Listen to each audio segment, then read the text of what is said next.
for coming live and direct to you. Shout out from my lab right now on this Friday morning. This is February the 10th, 2023. And what I want to do today is we're going to be talking specifically about the late, great Kevin Samuels. And we're going to talk about the amount of powerful content that brother had created from his mind. Everything that Kevin Samuels has created came from his mind. And I'm here to state emphatically that this brother deserves his flowers, and he's getting them. Millions of dollars are being made off of not just the subscribers, but the watch hours that I'm putting in, and that millions of other people are putting in. 1 million views on one video. If you go look at his page right here, this is a phenomenal episode. It had 2 years ago, 1.5 million views. These past episodes, 9 months ago, 500,000 views, 400,000 views, 351,000 views. I was actually on those episodes because they were live streams. And if you go up to the very top and you see where it says home, videos, shorts, lives, click live. And these would be all of his recently uploaded. And they also, you can select popular. But I would encourage you to go through every single one of these videos. They're on average around an hour and 58 minutes to 3 hours. But I promise you, they are spot on. They are professionally organized. This guy has definitely had some marketing, advertising training. He has learned the skills that Hollywood would want. And I promise you, Hollywood's going to take what this brother has done and imitate it. There are men right now that are training to become the next Kevin Samuels. They're working out. They're training themselves. They're getting wealthy. They're building their career up so that they can become the next Kevin Samuels when they turn 55, when they're at their peak at 55. And we all know that in life, in the world, the people who run the world are ages 45 to 55. And then after that, you can go down and you enjoy the last years of your life. Kevin Samuels was at his peak. And I will say that some of the things that I disagree with Kevin Samuels, you will too. And we're going to discuss one episode that I just had come in my algorithm today. And it's a classic episode. It is a single mother at 34 with a 10-year-old that she had at 24 and has an Associates of Arts degree, is basically wanting to find a high-value man because she knows that she's at her sexual market peak. And let's be honest and let's be clear, okay? As I can put myself back on, let's be honest and let's be clear. Those who are at between the age of 30 and 40, they're at their end. They are the most attractive and the most beautiful women because God's gift and when God created was for that. There's a phase of life for every one of us. We have our birth, we have a middle, and we have our death.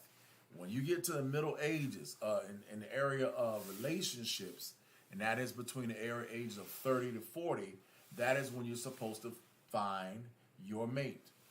And that's when you're supposed to get married. But we have a big problem within the black community, and that is that we have Deuteronomy 28. And so for a lot of people that don't know the Word of God, they don't understand Hebrews, they don't understand Deuteronomy, they don't understand the Old Testament, they don't understand how it relates to African Americans. And so today we got all this stuff going online with people debating about, am I Republican, am I Democrat? The reality is, are you the Word of God or are you not the Word of God? And the facts are, for many, many people that are pro or anti-Kevin Samuels, the reality is that even Kevin Samuels wasn't operating with the Word and operating in correctness with the Word of God. And that's why even he was judged and had a short life and only lived 56 years. I'm going to go through a actual dialogue that he had with a woman, and this will be a woman that he's having sex with. He was dating women that were that age. They were 35 and they were mothers, except he did not want to date women that had kids because he already did it twice, married twice, and lost twice. So in essence, I take that back. The first woman he married, he created a child with. The second one he married, she had a child. So he has certain premises and arguments that I agree with, and there are some premises and arguments that I disagree with. And so in understanding the lessons of premises and conclusions, we're going to turn the fireplace on, and we're going to, as we go through this video, we're going to light up the fireplace and sit down and have a cozy little chat in front of the fireplace, that we can discuss this on this cold winter day. All right? So let me set the fireplace up 1 second. And I'm going to go through this beautiful, beautiful, beautiful video that was picked up by someone like me who spent hours and hours studying videos. And the title of the message is Kevin Samuels, When the Truth Comes Out. When the Truth Comes Out. If you can look at her, you can see that she is Hispanic. And she says, that's the nickname, they use the term now, Latina, which can mean that I'm Puerto Rican, can mean I'm Mexican, can mean I'm all kinds of words. It just means you're from Spain, all right? And of course, Latinas, Hispanics, Indians, Italians, Irish, Europeans, Finnish, Norwegian, whatever, you know, that's non-African culture, we are, as black men, attractive to them. There is a movement going on now within the community that women are wanting African-American men. So the fact of the matter, it may not be Kevin Samuels, but they want a man like Kevin, meaning they want a high-value man that they perceive. They want a man that is cultured, that's mentally. What every woman that calls in on this show is attracted to is they're attracted to his masculine mind and his alpha male characteristics. You're going to hear her talk about what she wants, and in essence, she wants him. So the lesson that we can learn by watching this is to understand what God's word says about what a man should be, and it doesn't do a good job because it doesn't go in depth on how we as men are supposed to be. So I believe God leaves that to science and to we got 1,000 years of history, man. We got 100 years of education. We got books of books of books.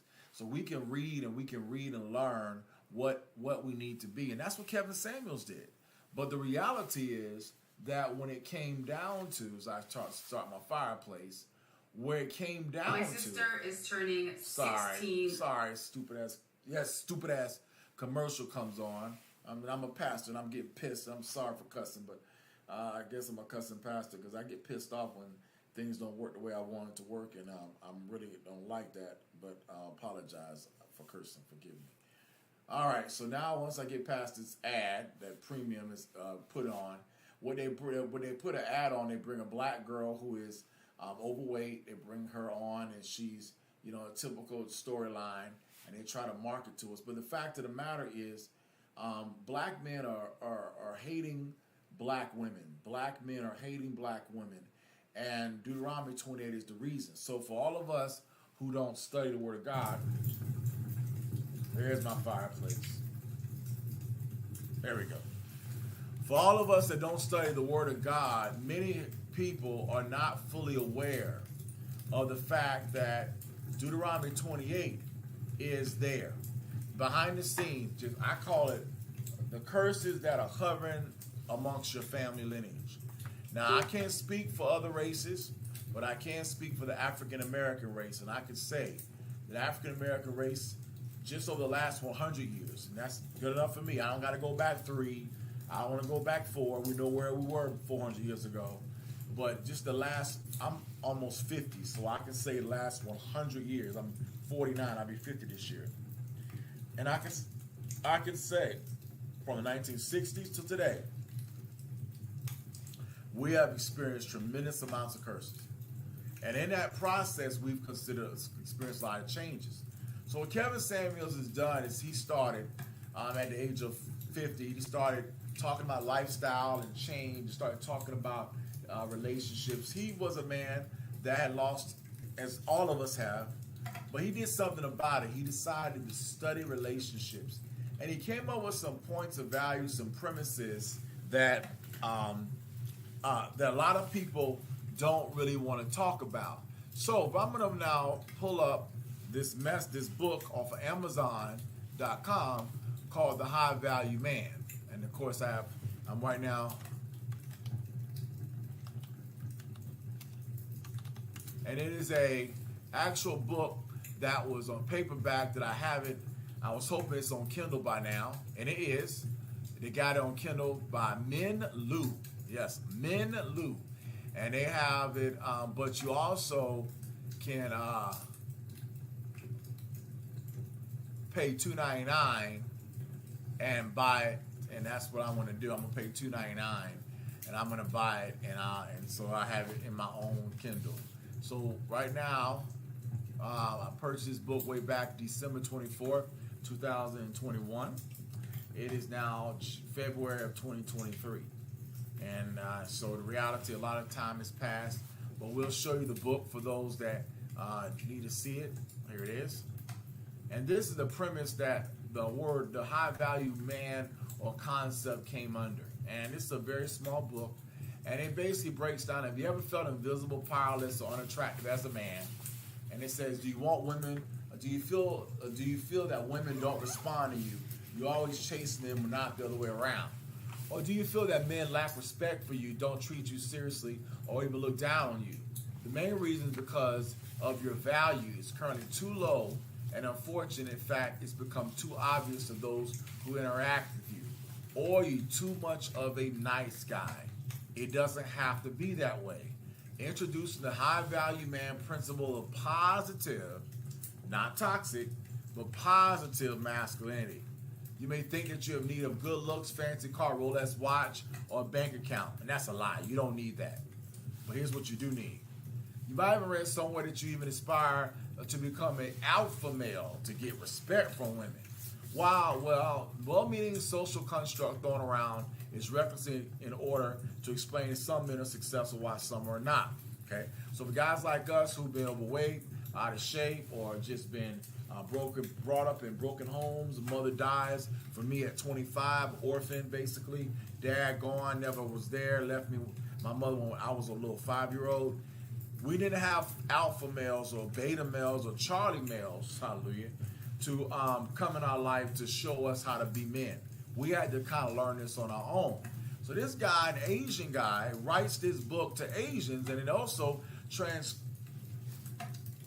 over to the African American. Well, why do you think this guy wrote this book? Well, he wrote this book because of the fact that he wanted to help himself. He was tired. I don't know if you've been in college, but if you've been in college, let me tell you something about how college works. In college, the number one dude is, of course, the white guy.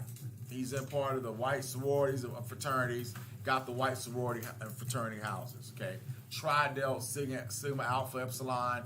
These are on my University of Oklahoma campus, is one of the biggest fraternities. Now, they only do fraternities and sororities for 4 years.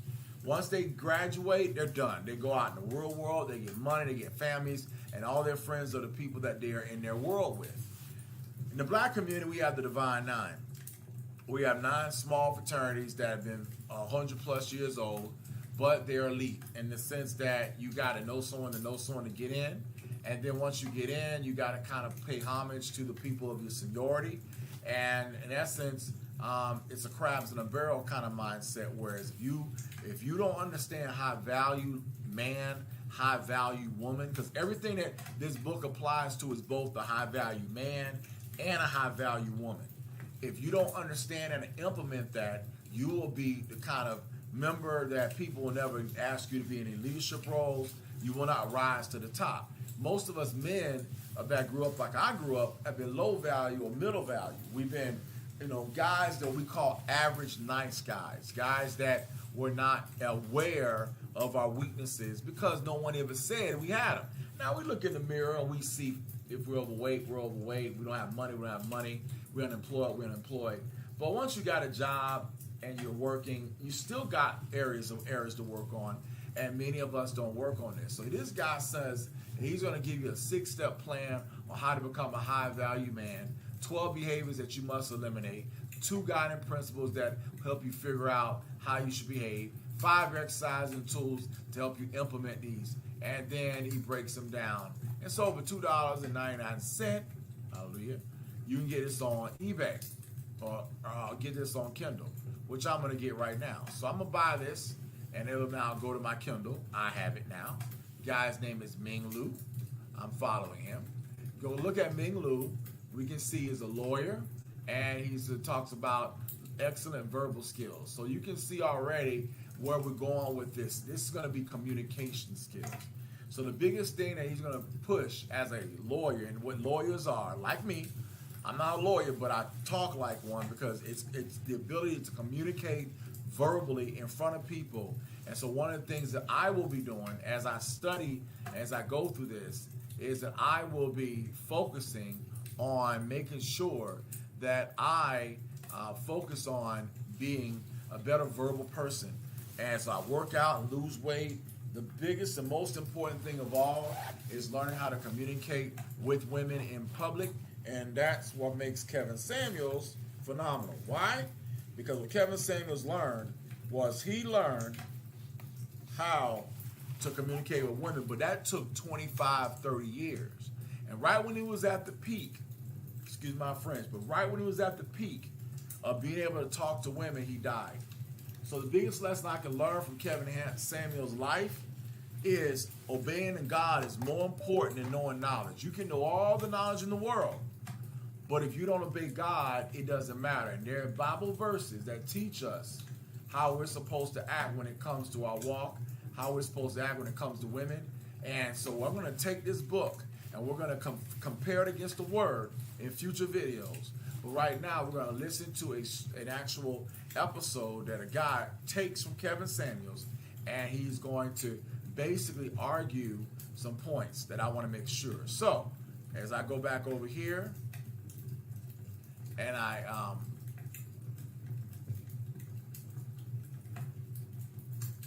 set up the video, let's set it up, and let's get started, okay? I'm not dressed to impress, so I won't turn my camera on, but in future episodes I will. Now, she's 35 years old. Just remember that. And look how gorgeous she looks. She looks gorgeous, don't she? She got a 10-year-old, okay? Now, when I was 21 years old, I was dating women that were 35. So when I was 20 years old, did I say that? Yeah, so unfortunately, I was not prepared to be weird wise. And so what did I do? Like a lot of people under the curse, I chose older women. And those older women took me around. I mean, those older women had kids. Those older women knew how to have sex. Those older women love sex. I repeat, because they got a kid now. They've already pushed out a baby out their vagina, and that vagina still stayed the same. It just now they know how to use their vagina. They understand how to have orgasms. They know what they want. They know what they want to feel. And if you are a young guy that don't understand, you're going to get destroyed. You're going to fall in lust. I call it lust love, meaning that you're lusting after the vagina, and that lust love gets you confused because you start thinking I'm in love with her. Well, reality, you're in lust with her. So like I said, this is a very rated R type message. It's not for kids. This is a singles ministry. I'm a singles man of God. I'm a singles pastor.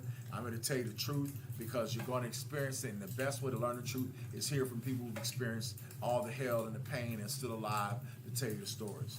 And so this young lady is, I don't know what part of the country she's at, but she's already called. And he knew exactly who she was because he starts to describe who she was when he saw her. Because again, women are attracted to Kevin Samuels' mind. They watch the many videos, and the dialogue is amazing. And I can't deny that it's not. I truly believe it is. I can also say that I don't believe that everything he says is spot on, meaning correct or 100% right. But who is, right? Who's got 100% of accurate anything? Amen. That's why our whole job is to eat the hay and spit out the sticks, spit out the lies, the fallacies, the illogical reasoning points. So let me pull up my Kindle. And I have an app for my computer here. And we're going to pull up the high value men argument, because for those that may have not seen this video or seen any of Kevin Samuels' videos, the argument of the high value man, let's be honest, only applies to top 3% of black men. Most of us are medium to low value. We have to be as open, as honest with that. We are medium to low value. All right? Medium to low value. And what does that mean? Well, it means that if you come from a family line that wasn't a John Wesley Dobbs, or was a entrepreneur that owned land, and you are the grandchild of that, you are starting at -10, -20, -50. You are as African American descendant of cursed people, and unfortunately, our people are still cursed under Deuteronomy 28. Now, these are arguments and opinions that I made based on the Word of God, and I've got other blogs explaining the argument. But all I got to say is look at your family tree, look at your uncles and your aunts, start there, and then look at their moms and their dads, okay? Ask yourself the question, what is the life of my aunts and my aunts' parents and my aunts and my uncles? Are they in great families? Because remember, you got cousins, and your cousins have parents, which are your aunts and your uncles. Ask yourself, are they living in abundant marriage and blessed compared to white people? And I think the moment you say the word compared to whites, you know the answer to that. But don't you want that? Yes, and most of us blacks, if we honestly assess, we would say, of course we want that. But we are not getting it. Why? Because of Deuteronomy 28. So here's the High Value Man book I just bought. And now we get a chance to read his book. And this is from a lawyer in San Francisco. Now let's think about this. San Francisco, as I call it East Tokyo. East of Tokyo, going east is California. And so many of those that moved out of Tokyo fly over to San Fran, or they fly to LA. And that's why they have a Chinatown, and Chinatowns in most parts. So this guy is writing this, and I believe he wrote it for his Chinese people. I believe that he wrote this because, unfortunately, there's an issue within the Chinese community, and they're the largest population on the earth. And they have what's called a situation where women are dying without husbands. And Kevin Samuels brought this out. And the Chinese, the issue is taught on YouTube, and it's about Chinese women or Asian women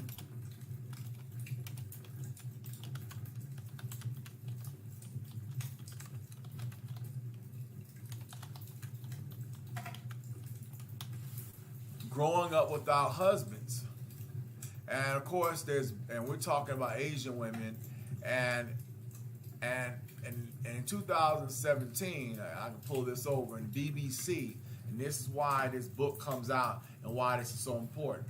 We can see, look at the title, Asian Women Growing, and it should be growing up. I spell groaning, grown, without husbands or married.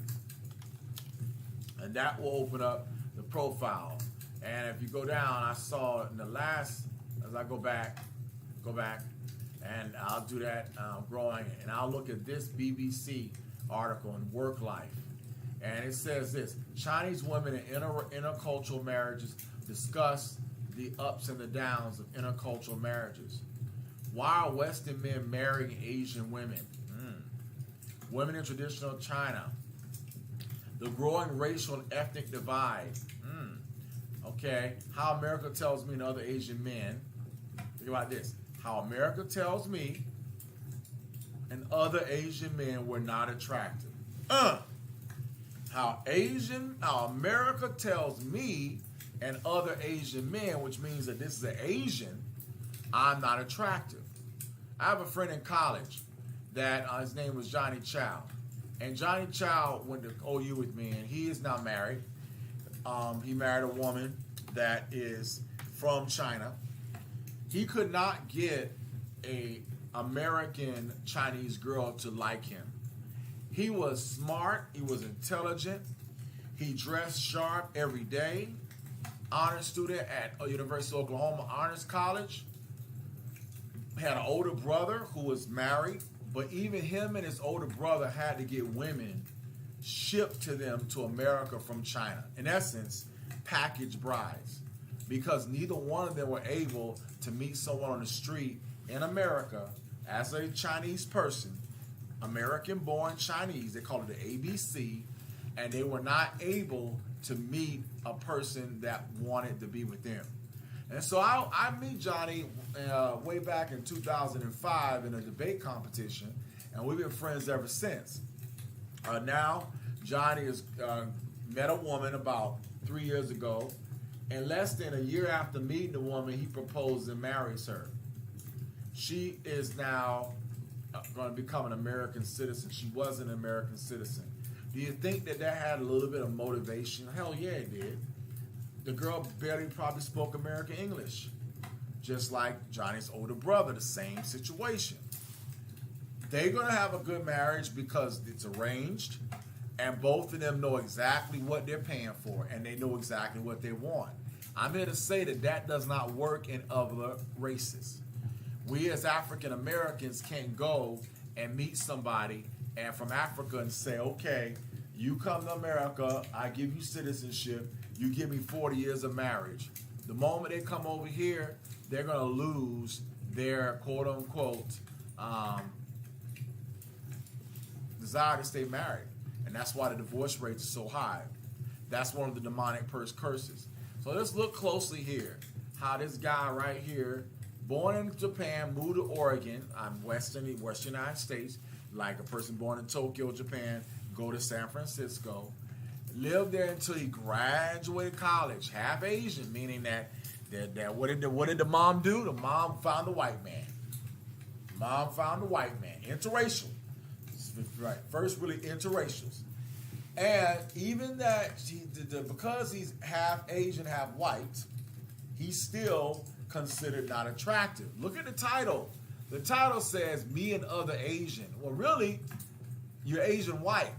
The word American is a term we all use. You should say I'm half Asian or mixed Asian. That's the real honest. So now, women, especially in China and Asia, are now not only marrying white men, they're marrying black men. And we are, as African Americans, Deuteronomy 28 cursed. So there are women out there who are literally, I won't even say marrying, sexing. Let me make sure I'll be this open. They're sexing and being impregnated by black sperm.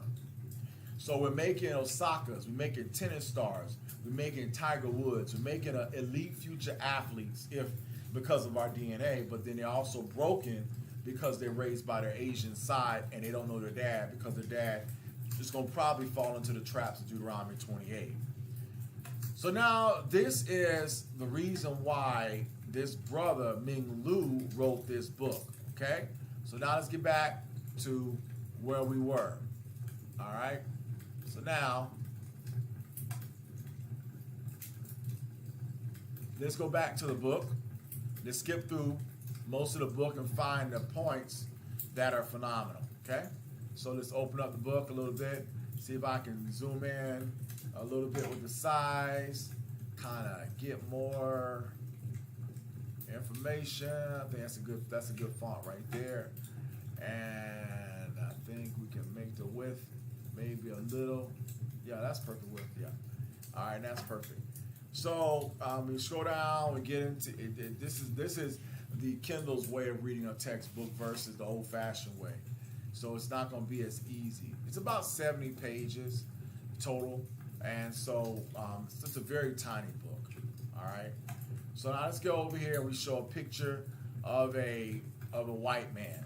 Notice the game of the white man, and this is funny because he's done a good analysis of the white man. The white man has what's called the hovering, or the black man. We call this the beta male. The beta male has what's called the hovering hand. The hovering hand means that you're afraid to touch the woman, and therefore you put your arm on her arm and a shoulder, and you kind of do what that picture shows right there. This is the kind of guys that I was. This is the kind of guys that my friend Johnny Chow is or was. And as it says, Robert Augustus Masters wrote in his book, it says this: power over is all about dominating and controlling others. Exactly. And it's a key operational preference of unhealthy manhood. Okay? So that's called a power over. Along with power under is basically finding certain status or safety in submissively aligning with more dominant or privileged males or females. You get, because there are guys that are submissive that will submit to a dominant female, and they will yes ma'am, yes they will say yes ma'am to their own girlfriend, treating their girlfriend like their mama. Okay, power over or power under are foundational partners in many relationships, sexual relationships, often consisting or constituting a code of two, until the downtrodden takes real stand against the dominating one. And when that downtrodden one takes a stand, this can be murder. This can be Ray J. Black shooting his girl that he felt was dominating him and killing himself because he now committed suicide and committed murder. So he's not a man, he's a beta male. So now he wants to kill himself because he knows he failed and he lost it all. All because of an emotional break, and the root of that emotional break is this: dominant power over, power under. Okay, so this book is about basically, it's not about trying to be a beta or a bad boy, but what it is, it's about basically learning verbal communication. And you can go and you can subscribe to his YouTube channel and learn about verbal war and persuasion, and of course he's got all kind of stuff he's trying to market to you. But now he breaks down the typical alpha male. Then he breaks down martial arts story from Karate Kid. This is a classic episode of the alpha male versus the beta male. Then the typical beta male. And then, of course, there's going to be a mixture called the Charlie male. And this is the kind of situation that we have in a lot of relationships. And you have the beta male with his girl, and these are what we call cuckolds. If you ever heard of the term cuckold, and I want to put that out here today because it's a real story. The term cuckold is a sick term.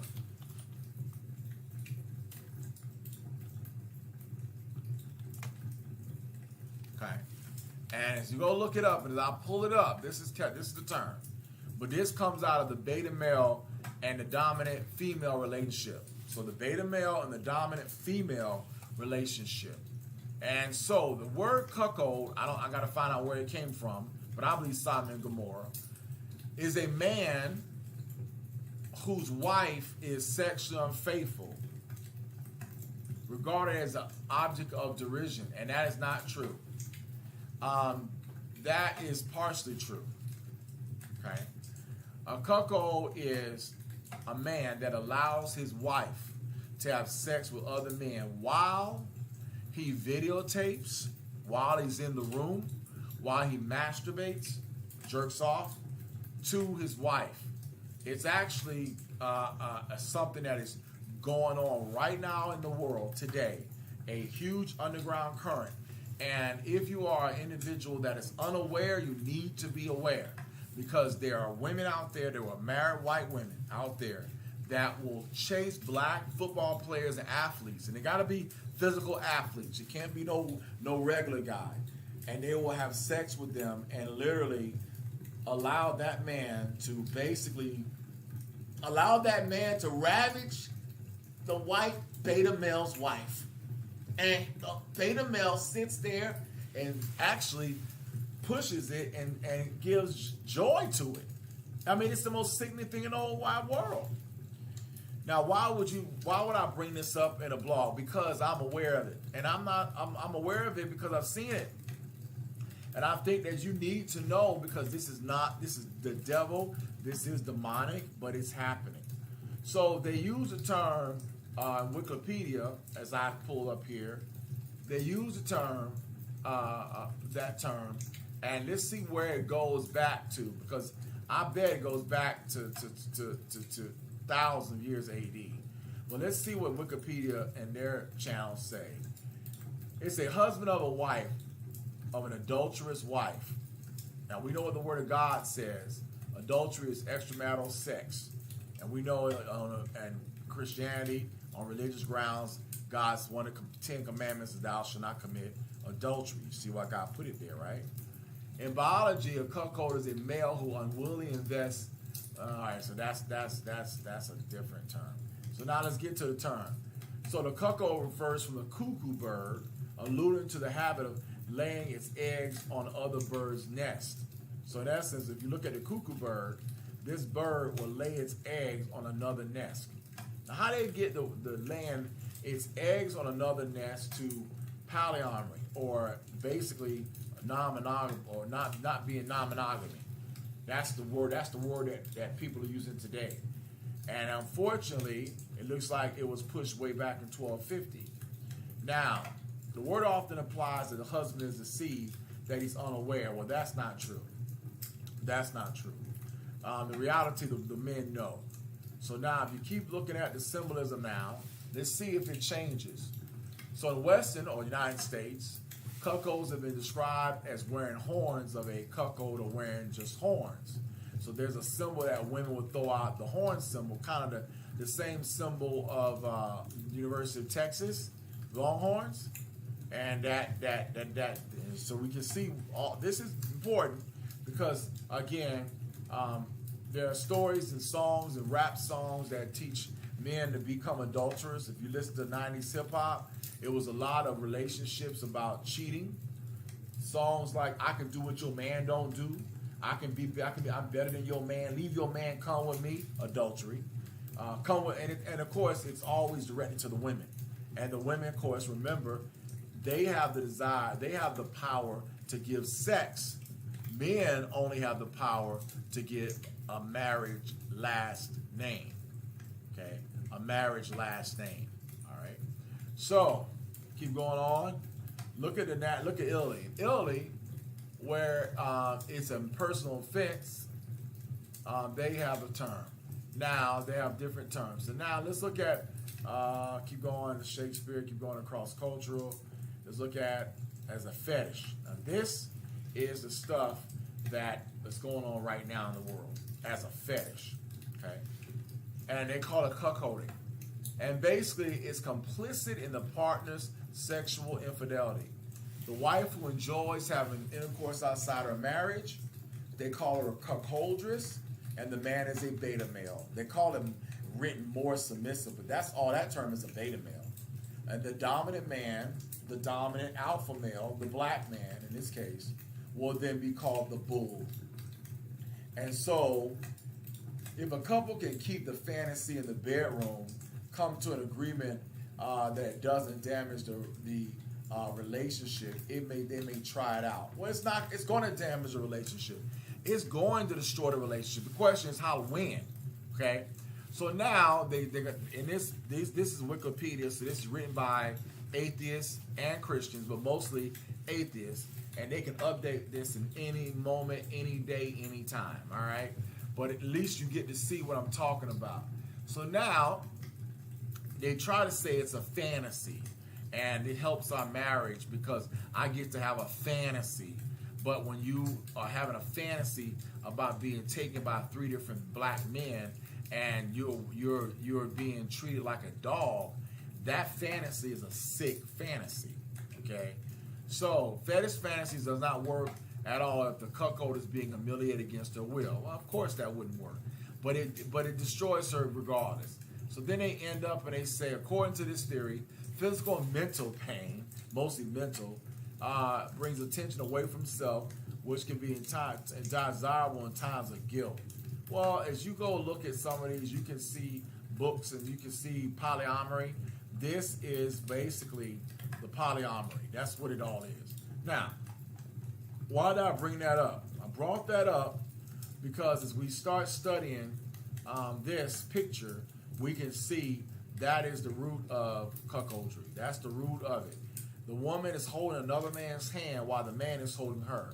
So she's lying to the man that's holding her and got the other man in the back. And so as he worded this, the blind beta may not know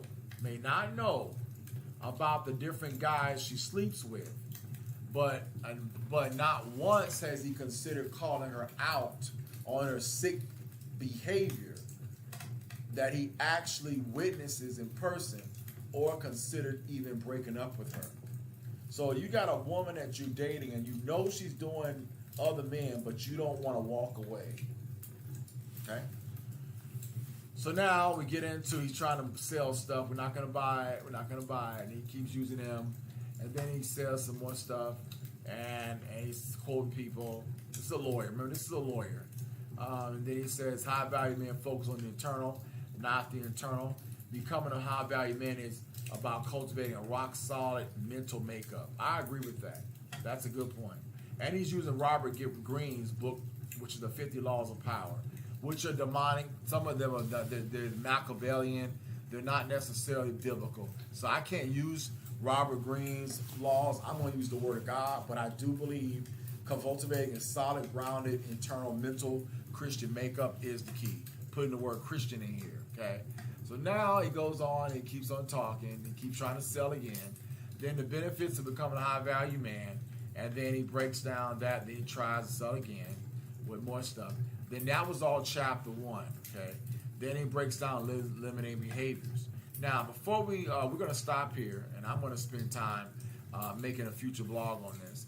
Let's go back to this beautiful girl who's 35 years old, who is now, and I'm going to say this honestly, I believe living in Texas or LA, but I don't think living in Georgia. There's just a culture here in Georgia for Hispanics that there's not a lot of them, and there's just not a lot. You can't get from. It's hard to get from Mexico through Louisiana, through Alabama, through Mississippi, and land here in Georgia. It's much easier as a Mexican or a Latino or Hispanic descent to be around people in Texas or California or New York than here. So, but we don't know. Let's hear a start. I did not push the button. You were on here before. You got a boyfriend. Don't you have a boyfriend? No. Okay, what do you got for me? Okay. I stopped sharing my location after our conversation. What is my topic tonight? So they met before. I just tuned in, but I know how to make. I have a cookbook, and are you single or married? Are you single or are you married? Very, very single. All right, go ahead. So let's make the opening. She's been listening. She said, I got a cookbook. So that right there means that she heard his quips about, I don't need a cookbook. That's a little quip a little bullet sound bite that he would always play, because a woman actually said, I don't need a cookbook, meaning she don't want to cook for a man. So she was taking the listening of that, and she makes sure to state, well, hey, man, I got a cookbook. In essence, I'm ready to cook. Now, here's the problem that we got. She is a single mom. She's an AA degree, and I don't know what she does, but it's obviously not making a lot of money. Number 2, she has a 10-year-old, and she thinks that she's going to find a man that's going to want her. She could, as I would say, she could find a man that wants her, starting at 42 minutes and 43 seconds, if she did the mental work, the mental makeup. And so we're going to see right here, as we looked in the high value man, that she does not have the mental makeup. But her mama didn't have it either, okay? Her mom got pregnant and then had married another man. So the same sins of her mom is going to be her. Her mom had her, but then married a white man who she called her stepdad. You're going to hear her say that, my stepdad, which meant that it's not my biological dad. So now she thinks that because my mom did that, I can do it too. And Kevin Samuel's saying that is not going to happen. Now, you never should say never, and I don't agree with him saying never, but the odds are that men are going to have sex with you. They're going to squirt up in your factory. But when it comes down, because she's not going to say, well, you got to always put a condom on. Listen, man, she already had a baby. She's been through the pain of pushing a baby out of her body. So the love and the joy of having intercourse she don't mind doing it again. She already went through the worst. She's already been through the worst. You know, let's say having a baby is the closest a woman comes to death. So if you already have one child 10 years ago and you're still here, you've already been through the worst. But remember, to have that baby came the joy of having that intercourse. And you're going to hear him ask the same questions about why you weren't married to the man you had sex with and got engaged to. You quoted, she stated she did, and broke off the engagement, but kept the baby. Let's listen. Remember, her mama did the same thing with her, and now she's doing the same thing, and then she wants a high-value man that's going to just jump in and take the role and be stepdad, savior of the day. And why should he be stepdad, savior of the day? That's what he's going to ask. Okay, well, what's up? What's the question? The question tonight, well, why are you here? What made you, why you watch my content? Because you are so, you enlighten me. I mean, you have like a men's perspective opposed to a woman's, which is great. And I do agree that women are not as submissive as they should be, being that my mom, well, I'm Latina. My mom's Latina, and she's married to a white man. And he's like a white Harley driving white man. White. So, and then all of his friends are just like, you know. What do you want? What kind of man are you looking for? I'm looking for a masculine man, a man that kind of like my stepdad, a man that provides, a man that is supportive, a man that values a woman to be in her womanness. You know? How old are you? 34. How tall are you? 5'2". Dress size? 4, 3, extra small. How much did you weigh last time you weighed yourself? 130. You're probably about dress size 6. But anywho, no kids. Why should a So as an image consultant, he's like checking women to see if you're lying about who you are. And I agree. As an image consultant, you know, to be honest with a woman about her weight, I think every man and every woman should be honest about our weight. We need to be real and honest because a lot of women lie, right? And a lot of us black men in the black community, we actually want fat women. We've been taught that we should accept fat women. We've been taught to accept Lizzos and women that are, as they call them, 25 to 100 pounds overweight.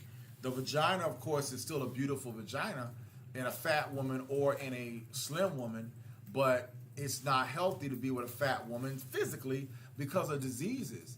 But then again, with all of the Deuteronomy 28 curses, the reality is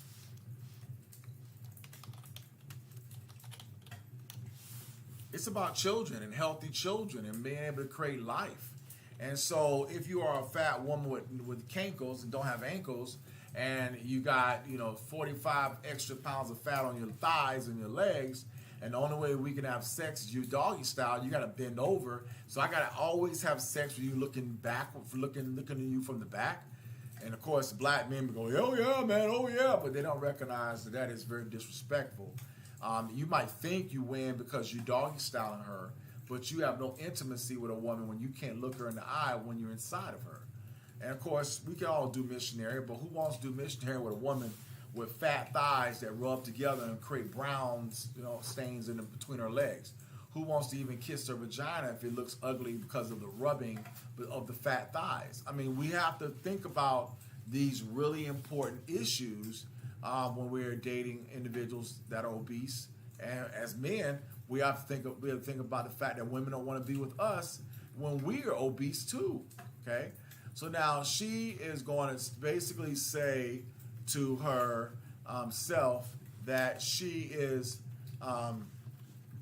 trying to obey God, trying to obey his arguments, that she's trying to listen to what he's saying. Kevin Samuels, I don't like in this, but he tends to tag, and I call this a nagging technique, and basically catch you in lies. Because Kevin Samuel was lying himself. He was 4 years older than he was, lying about his age. So, I mean, the bottom line is that you got to be honest. If you're going to get into this space and talk about these top relationships, you got to be honest. And guess what? People are going to come at you, and they're going to try to ask you about you. But the thing that made Kevin able to handle and go through these issues was that he had some good other points. And you're going to hear some of these sub points right now. All right? Let's hear them. Let's go forward.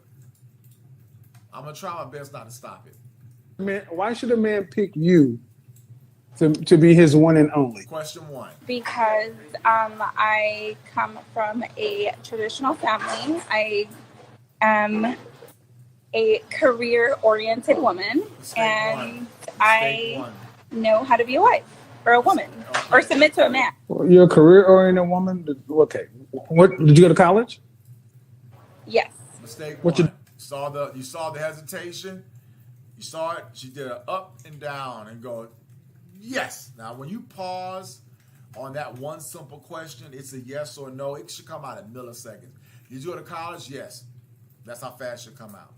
If you go, did you go to college? Yes. That's a lie or a half truth. And later on, he drills down. Did you graduate? She says, and what was your major? And then she couldn't give a good major. And he find out she got the typical associates that you get for the beginning of out of high school. So the good news is she was able to get an associate's. We got to give her praise, right? Because there are millions of people out there that graduate from high school and they never can get an associate's. It's only 13% of the black male population in 2023 has a bachelor's. I'm talking about black men.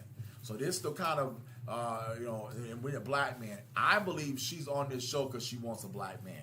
There's no reason in my wildest imagination, even if her dad or stepdad is a white and her mom chose a white man, she ain't choosing a white Harley man. She ain't choosing a white country man. She wants that black D, and I bet her baby was with a black man. Oh, come on, man. Come on, baby. Come on. That D was good. Come on now. The degree in? Associates. In what? Just your regular AA associates, whatever. Do you want? How many children would you like to have? I have a daughter. She's 10. I would like to have. There we go. I thought there was something. There it is. You said. He caught her. Notice that he's like, I'm waiting for it. And the moment she goes, I have a daughter. And the moment he goes, now here's why she does this. Notice what her hands did. Because remember, she's not interviewing for other people. These girls are calling in because they want him. Right. They know he has a kid.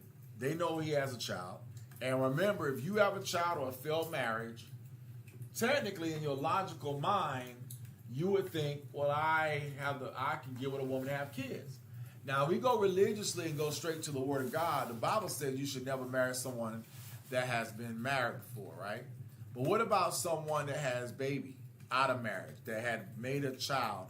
See how complex that gets? They never been married, but they got 1, 2, 3 kids because they were having sex with 5 or 8 different men, and they loved it so much, and they were fired. The guy was shooting up the shop, and she didn't want to take the Norplant. So, oh my God, here we go.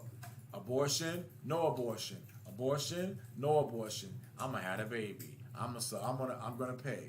And Kevin Samuel's gonna say, once you have a child, you are set. And I don't agree with everything. I don't agree 100% with this, but I think with I agree with most of it. You're going to be a single parent for the rest of your life, and I can say that's why my mom and I would salute her, because it was the right thing. I salute her. It was the right thing. And that was that she said that I would not get married until my kids graduate from college or get out of the house. But here's the problem. We needed our father to show us how to be men. So my mom, with all that statement that she said, my mom was wrong about not getting married after the first failed marriage.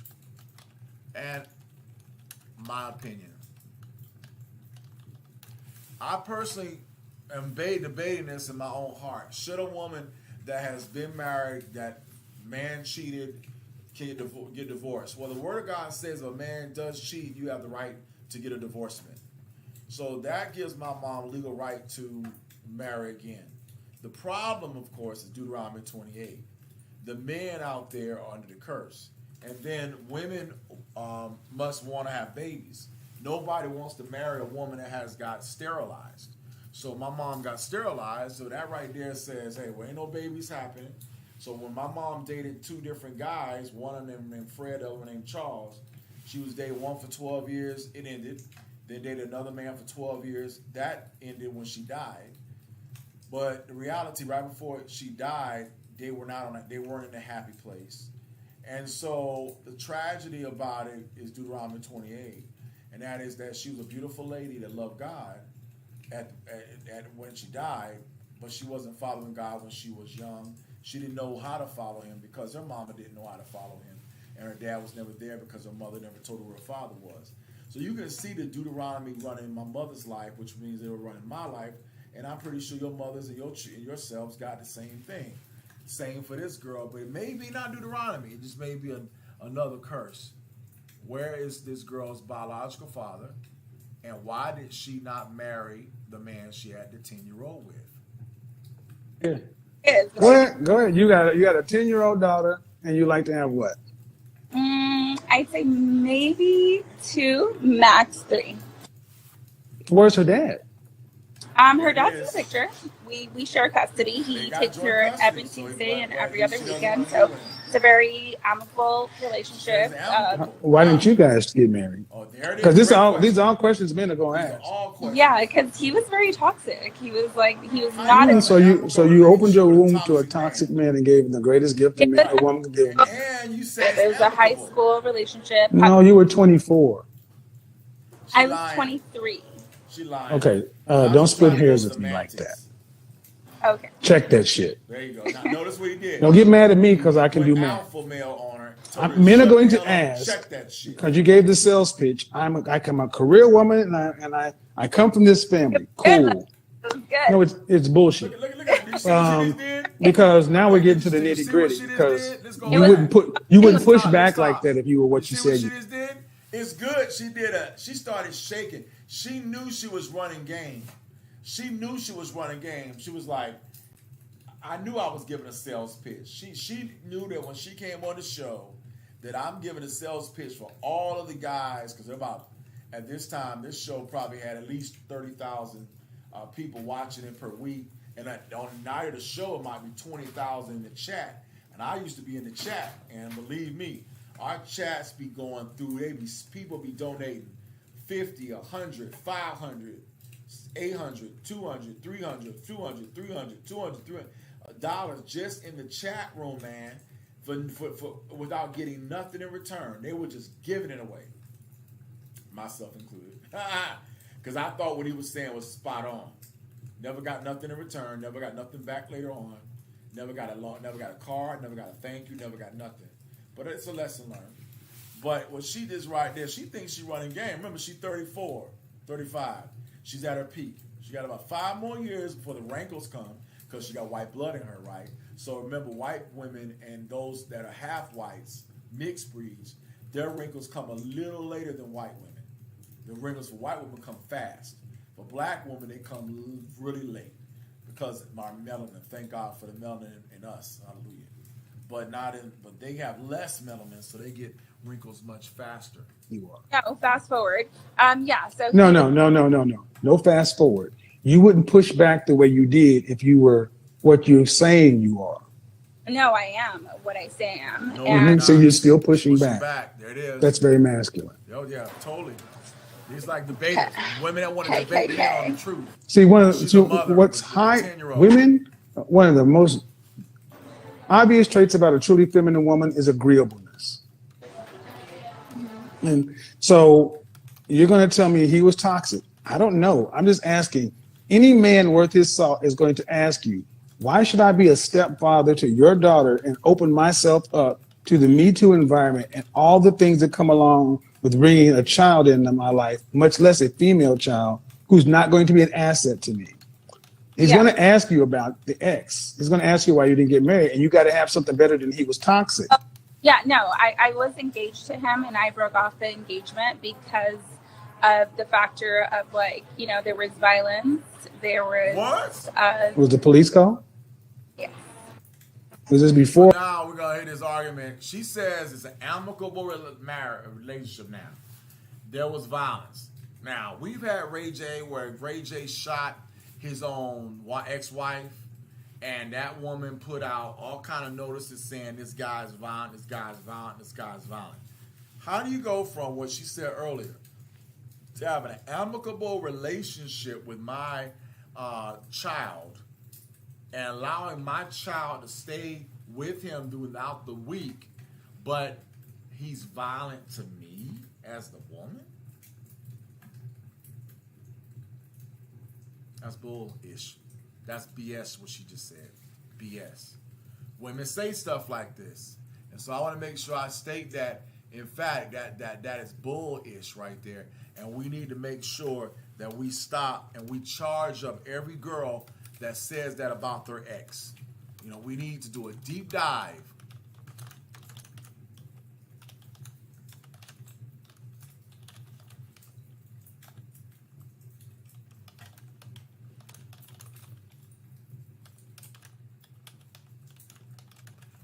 Was violent. Because not every ex is a violent guy. And the other point about it, if your ex is violent, what does that say about you? What does that say about the kind of person you pick if your ex is violent? You know, that tells me to get away from you, right? That tells me I need to leave you alone. But remember, we want that vagina.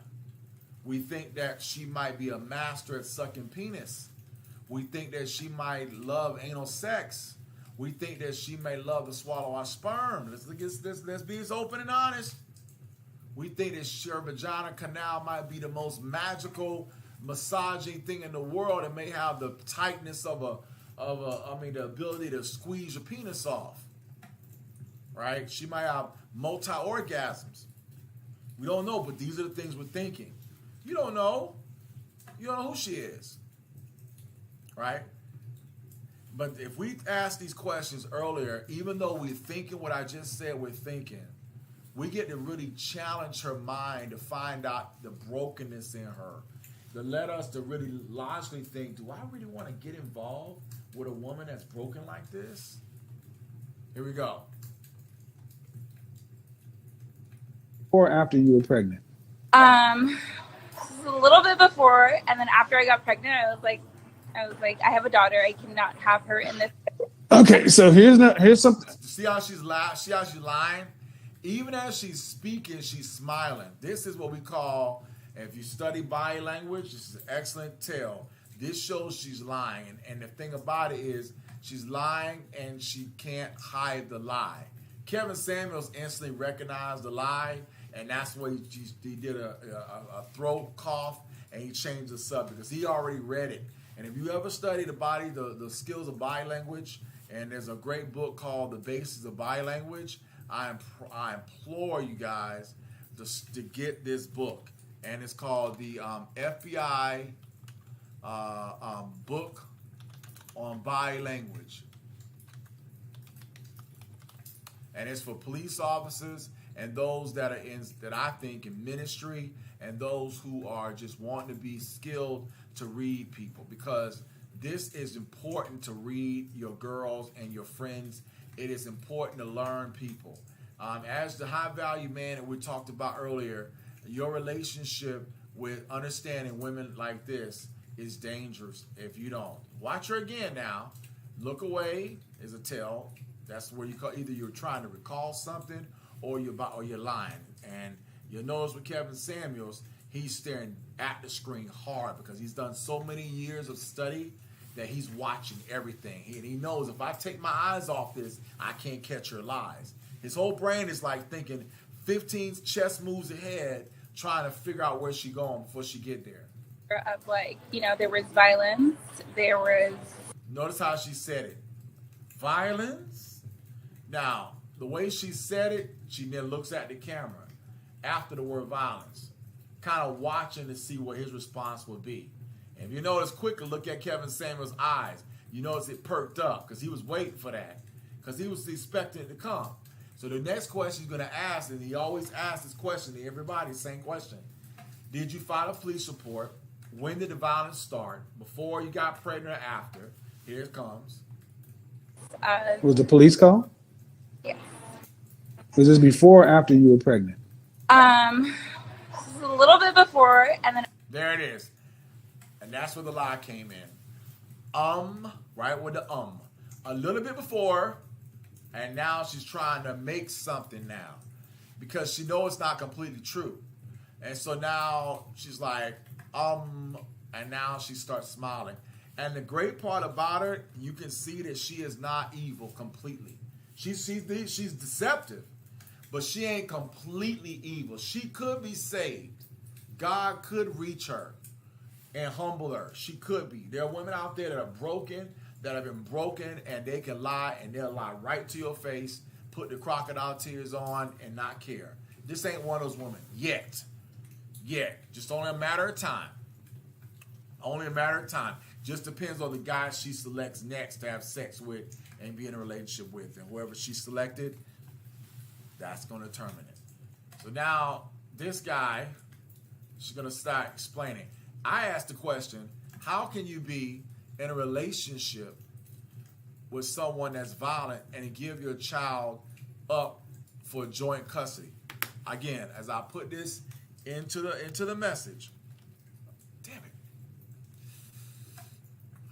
Fucker. Oh, wow. Every time, look at it, she's touching the back of her head. He really getting her, boy. He really pulling. This is a bilanguage tell. Sorry, I was trying to click on the wrong page, and I clicked on the right page. Let's get back to where I was. It was right here. Right. Look at it. I mean, he's working her hard. And as he's working her, you can see her mind listening. You can see her body language picking up on the cues. You even see her getting close to the camera. You see that? She's getting close to the camera, almost as if she's like, "I'm really trying to prove it to you. I'm really like she's really trying." Like it's a great textbook. There's another one. There's another tale where she's lying. It's great textbook. I mean, this is classic. I can just click on a line and you can see it, because most women that are broken, they be still. They would lie, and they would lie without even feeling remorse. She feels remorse. That's why her body language is coming out like this, because she's like, he's catching me. Oh my God. And so now she's feeling weird, and she knows she's on camera too. So it's like, because her mom, and in some ways, gave her some morals, and she feels the conviction. And only when you have morals do you feel conviction. or a woman, or submit to a man. Well, you're a career-oriented woman. Okay. What did you go to college? Yes, What's your degree in? associates. In what? Just your regular AA associates, whatever. Do you want? How many children would you like It's to called have? general studies. I have a daughter. She's 10. I would like to There have. we go. There we I go. thought there was You know something. There it is. You know it. She laughed. You There it said is. Yep. it. Go ahead. You got Remember, a she been 10-year-old listening to daughter, him, and you like to have what? Knows his stories. I'd say maybe 2, max 3. Now let's be Where's her honest, dad? honestly. Let's be Her honest. dad's in the picture. We share custody. He takes her every Tuesday and every other weekend. So Listen to this logic. Now, I want to make sure I put this at 1 minute and 8 seconds. As I caught this, and this, look at the eyes, and I paused it right on time, because now you paused, you get caught. She dropped her eyes. This is where you're getting deceitful. And notice Kevin Samuel is looking right at her in his monitor, and he's studying her like a hawk, boy. He's studying her like a hawk. Then when he's really serious, he'll look at the camera lens, and you'll tell the difference. But he, again, like, and I hate to say this as men, but we need to study every girl we date like a hawk. And so the question I want to ask at 1 minute and 1 hour and 8 minutes is, how can a divorce, a family court,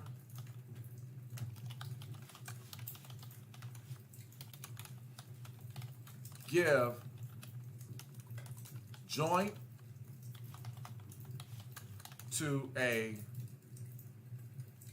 former boyfriend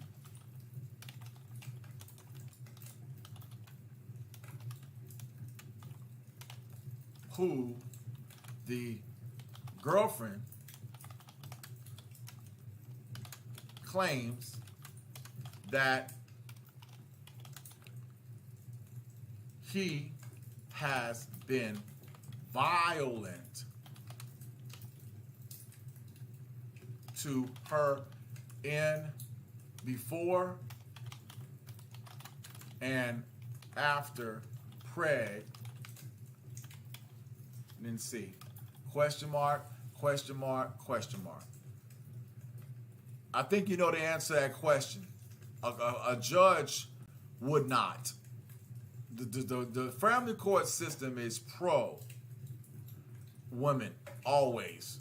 That's why, because remember, many women today always push the horror stories like the Ray J. Blacks I did yesterday, where the guy was an anesthesiologist and basically dates at least 3 or 4 different women, but after divorcing his first wife, but he's so mad at his first wife while he's dating these other women. The last girlfriend he's with, who is, they get into an argument. We don't know what the argument's about. We don't know what the argument did. All we know is there was an argument. She claims, as he stated, that she was going to take the baby in her uterus away from him, and that's crazy. And that set him off to shoot her in the head, which means it killed the baby and it killed her. And this was an Asian woman, okay, which is, again, in D.C., that's not normal for a black man to have an Asian wife, but it's getting normal now. It's starting to become a big thing now.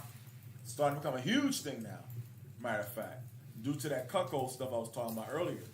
But it's only for the athletes. It's only for those that are physically fit. The Asian girls that will not take a regular guy like us. And Hispanic women wouldn't either, and most blacks wouldn't either. So, unless you got a woman that's mind has been changed and she understands what true value of love is and what a real man really is, and she was raised with somebody that was a father figure and a mother figure, those girls are effed, and that means they're not going to be suitable, adaptable, and pliable for you as a wife. All right, so here comes the more. We're going to kind of go back around and hear her talk about her life, and you're going to catch the lies. That stuff is good, man. It's a very amicable relationship. Why didn't you guys get married? Great. Because these are all questions men are going to Every ask. man must Yeah, ask. because he was very toxic. He was So not a. So you opened your womb to a toxic man and gave him the greatest gift a woman can give a man. Sure. It was a high school relationship. No, you were I 24. love high school relationships. I was 23. Okay, Oh, don't split attitude hairs there. with me like that. Okay. Check that shit. Oh, attitude. Don't get mad at me because I can do math. Men are going to ask, this guy's because you gave the 55, sales pitch. and she I'm get a mad. career woman, and I come from this family. 35. Cool. Difference. Good. No, it's bullshit. Because now we're getting to the nitty gritty. Because you wouldn't push back like that if you were what you said you were. No, fast forward. Yeah. So No. No fast forward. You wouldn't push back the way you did if you were what you're saying you The are. guy he takes authority. No, I am what I say I am. Oh, And So you're still Yeah. pushing back. That's very masculine. Look at that. Oh yeah, she's only 35, but she's at her place where she thinks she knows. KKK. See, what's high women? One of the most Perfect eyebrows. obvious perfect traits about a face, truly feminine woman is agreeableness. at her sexual market. And so you're going to tell me he was toxic. I don't know. I'm just asking. Any man worth his salt is going to ask you, why should I be a stepfather to your daughter and open myself up to the Me Too environment and all the things that come along with bringing a child into my life, much less a female child who's not going to be an asset to me? He's going to ask you about the ex. He's going to ask you why you didn't get married, and you got to have something better than he was toxic. Yeah, no. Now I'm going to say I don't agree with what Kevin Samuels said at that point right there.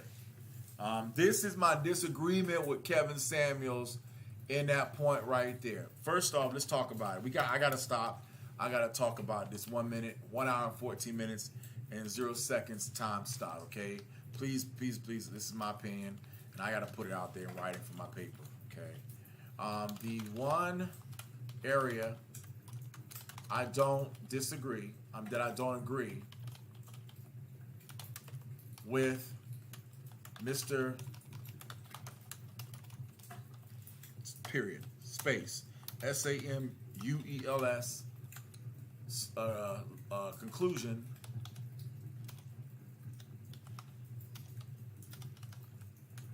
about a man taking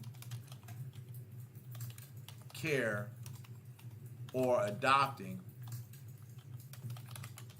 a woman's child or children. Now, this will be a very pointed point. I'm going to say this, and I'm going to look forward to one day having dialogue with people in a panel on this. I think it's very, very powerful, but it's true. Mr. Kevin Samuels says that a man having taken care of a woman's child gets no value. As I rewind it, listen closely to what he says, that there's no benefit to him at all. Watch closely, listen closely. And open myself up to the Me Too environment and all the things that come along with bringing a child into my life, much less a female child who's not going to be an asset to me. A female or male child that's not going to be an asset to me. And notice exactly what the woman did. And this is a woman that I can say felt, I like her in one reason, because she was thinking. Her body language was giving it off. Her body language was like really, she was really studying. The way she responded, the way she reacted to his statements, it's as if she had been listening. This is the kind of woman that I think could be saved if she goes to school, get educated, and she's got to have a job. I'm sorry, you've got to have a job, but she's got to lower expectations. She's got to take the plumber. She's got to take the janitor. She's got to take the man that works at HVAC. She's got to take the Latino brother that's in her neighborhood that is not going to be 6'2". She's got to take the guy that is a good guy. I hate to call him, but the beta male. And unfortunately, the beta male is going to be scared of her because she wants the high value male. So the beta male, she'll run over because she already is intelligent and knows how to play the game. She was talking to Kevin Samuels like she thought that she was going to get his pence, and she 35. So 35-year-old woman, not even afraid of a 55-year-old. Back in the day, 35-year-olds wouldn't be caught dead with a 55-year-old. A 55-year-old would be considered grandfather, right? Your grandfather. You're at the peak of grandfather, right? And a 35-year-old is at the beginning of adulthood. They're like an official adult. They're not a 20. They're not a teen, but they're a 35. They're not 40 yet, but they're not 30 yet. They're in the middle. They're right at that peak. And so, as he said, I disagree with him when he said that a woman's child cannot be an asset. It depends on the woman. I want to say emphatically, it depends on the woman. It depends on looking at that girl's mind and what's in her mind. And that means her spirit. That means her soul, mind, will, and emotions. And what is drawing her, what is controlling her, what spirit? The spirit of God or the spirit of Satan? And if she's born again, spirit filled, it depends. Because not every born again, spirit filled is ready to be a good mom, but it depends on that woman. I think as I look at having taken a child, that woman has to come from a history, and I'm talking 30 years. I'm 49. That means that the kind of woman I would be would be my age, right? 49. If I get with a woman at 49, I'm expecting 30 years of struggle, but I'm also expecting 25 plus years of growth. If you're 49 and you just got saved yesterday, no. If you're 39, 49 and you just got saved 10 years ago, no. I've been saved since 22, so the girl I date's got to be saved since 20. She's got to match me spiritually. We got to be equally yoked, okay? And that's hard.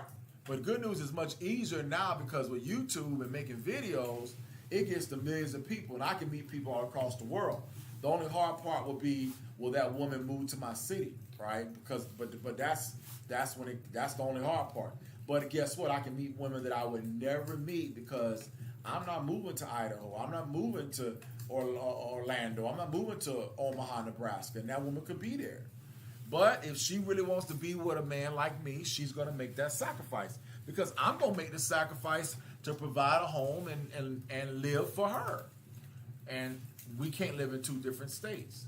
Now, she's gorgeous. Okay, and we have to look beyond that. She's a Latina, and she's you know what I'm saying, gorgeous. She's got the brown eyes. She's got the beautiful manicure. I'm proud of her. She got her face done, got her makeup on. Look at her, she did it all, man. Got her blush on. I mean, she was ready. She ready. She know exactly. She didn't come looking all effed up. She's even at a restaurant to do the video. She's like, listen, I don't be at a restaurant when I do my video. I ain't gonna even be at home. I like that, okay? But, and remember, this is 10 o'clock at night. Let's remember that. These shows are at night, either at 10 o'clock on Monday, Tuesday, Wednesday, Thursday, Friday, or Saturday. And literally, he don't do the call-ins till like 1 o'clock. So we talking 1 o'clock in the morning. So remember, there's a time delay. So if it's 1 o'clock in the morning in Eastern, she's probably in Cali. That's why she's in a restaurant. 3-hour difference. Yeah. Oh yeah. Yeah. She's in Cali. Yeah, that's it. He's going to ask you about the ex. He's going to ask you why you didn't get married, and you got to have something better than he was toxic. Yeah, no, I was engaged to him, and I broke off the engagement because of the factor of, like, you know, there was violence, there was... Was the police call? Yeah. Was this before or after you were pregnant? A little bit before, and then after I got pregnant, I was like, I have a daughter. I cannot have her in this. Okay, so here's something. I'll tell the same story. You ladies make a decision to make a baby before marriage. You are basically signing up to be single for the rest of your life. There it is. Yeah.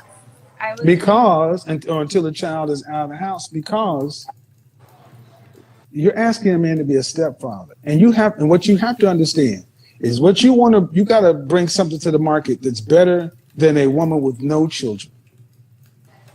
What do you bring to the market to a man that he can't get with a woman with no kids?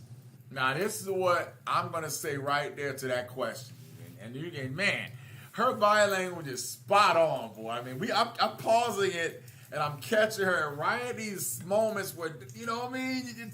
It's almost erotic looking at her facial expressions. You know, she really kind of like an actress, if that makes sense. She's like really pretty. Even he look at the camera, but you can see, even when he makes these points, you can see the emotion in Kevin Samuel's eyes. Like, what can you bring that no one else can bring? And that's a very deep question. That is a 2 to 5 year deep dive that every human being needs to be able to answer. And I love to take the time and talk about that, because that is the question, I would say the most important question in the dating relationship.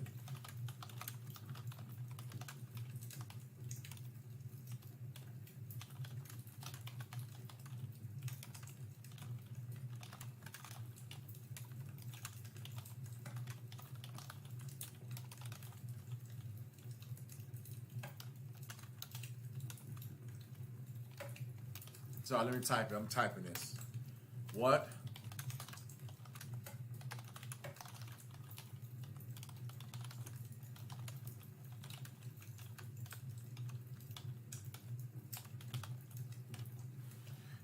And I'm going to sit there and I'm going to try to answer that question right now for myself as I do the homework and I'm doing the work in my own heart now. Because I think all of us got to get asked that. I will be asking that question to the next girlfriend that I'm proposing to date, okay? Because that woman's, like I said, can either be my age with kids that are grown, and you know, you don't know about the kids yet until you get into the Q&A part. But you know, what you first see is the butt, the breast, the eyes, the face, the hair, all that. You feel the chemistry, you feel the attraction, and then you start to get to like ask those questions. Like there's a lady downstairs, prime example, who lives in my apartment complex. Very pretty lady. And she's been living in this apartment complex with me for 7 years. From Chicago. And I met her the first day I moved in here. She was outside. And I had a girlfriend named Shay at the time. And she saw me with my ex-girlfriend, and she knew I had a black girlfriend. And I sensed that she found me very attractive. And of course, God willing, I'm a black man, so every woman would. But she had a child, and that child, the age was 3. And the first thing I had to ask myself was, I didn't know the answer. I didn't know the questions to ask that Kevin Samuels asked. I wish I knew those questions 7 years ago, because I would have asked those questions. Well, it's been 7 now, going on 8 years, and I watched her, and that kid is now growing up. I think he was 3 years old. He's 10 now. And so he's right now going to middle school. I'm getting ready to go to middle school. She says he's in the 5th grade. And he's having problems right now because he's in the 5th grade of a white elementary school in a very predominant white neighborhood that's very prestigious, called Brookhaven here in Atlanta, Georgia. It's like a city that they broke off of the DeKalb County, and whites that got $1 million homes, $900,000 homes, $800,000 homes. And then we apartment people that live here, we pay $2,000 a month for an old rinky-dink 32-year-old apartment, but I still got to pay $2,000. You see what I'm saying? So all because of the property values going up so high. So,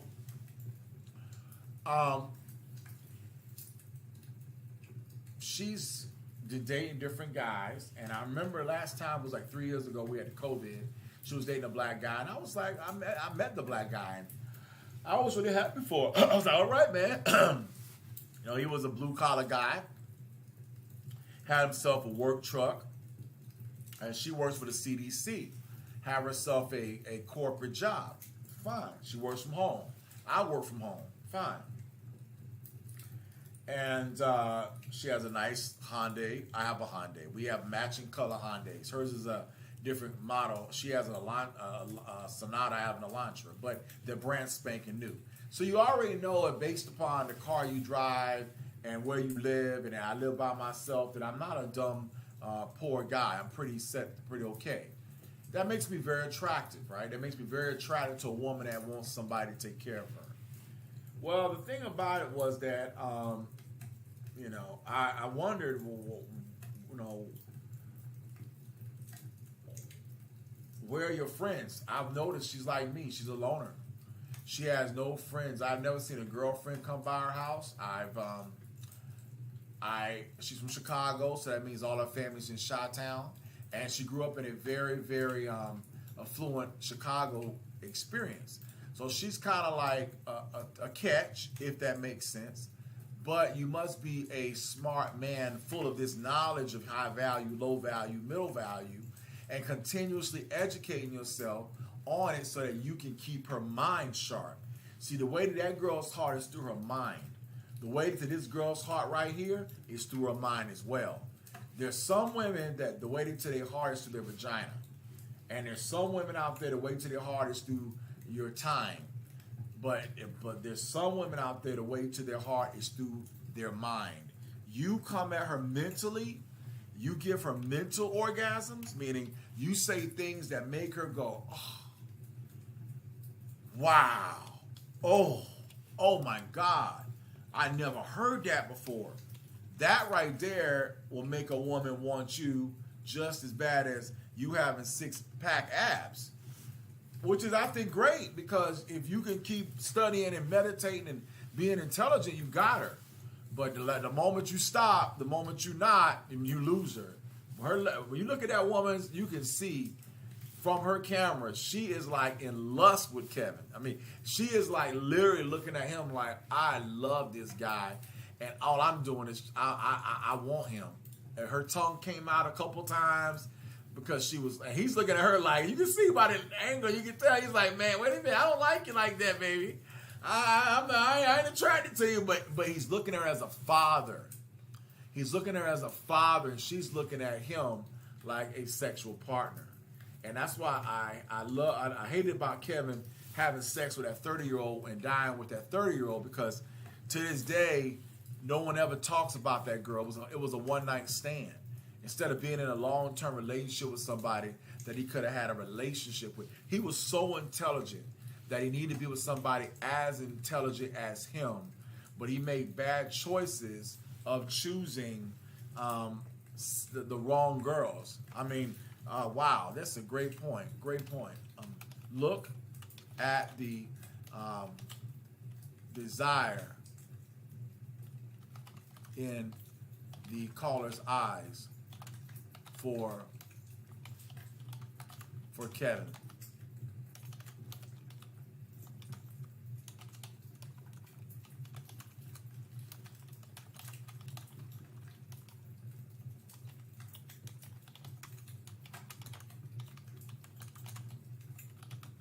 And I'm going to put that opinion. This is what we want in a woman. And I would say in body language. For Kevin. Now, again, the reason why she's doesn't know him but guess what? That's the way life is. Before someone's going to like you and fall in love with you, they're going to see you from afar. And then they get to know you, and that even builds up more of the love, if that makes sense. But look at that, man. Look at that. And now let's watch the rest. I'm getting so much out of this. And now we hadn't even got to the end. And notice this guy broke down the whole message. We haven't got to most men don't have children. You don't have to curse. Oh, she started cursing. Oh my gosh, she started cursing. Whoa. Your daughter's a liability. I don't necessarily agree with that either. The daughter is not a liability. It could be, but it's not a guarantee. Then the most replayed section is right here at the end. And now you've seen her body language change. You've seen her get a little bit emotional. And then now my last relationship. So now she starts talking about her last relationship. And then top advices. So this is going to get really good as we see where we're going. Here we go. A woman does not know how to be a mother. A woman with no kids does not know how to be a mother? Does not know how, like, the family dynamic of how to be a mother and the nurturing and, like, what plays a part of, like, being an actual parent. That's, oh my God. A woman with no kids does not know how to be a single mother. A woman with no kids. A woman with no kids does not know how to be a single mother. You've not been a wife. You've been a single mother. I have been a wife because I was. No, you weren't. You haven't been a wife. You've been a baby mama and engaged. There's a big difference. But he was my high school sweetheart. I don't care, ma'am. You can't see, gentlemen. So you heard what you said. So let's go to that point about the high school sweetheart. See, in the 50s, the high school sweetheart means that this was the only one she made love to. Okay, my high school sweetheart name was Lily Powell. Okay, and so the argument in 2023, okay, about the high school sweetheart.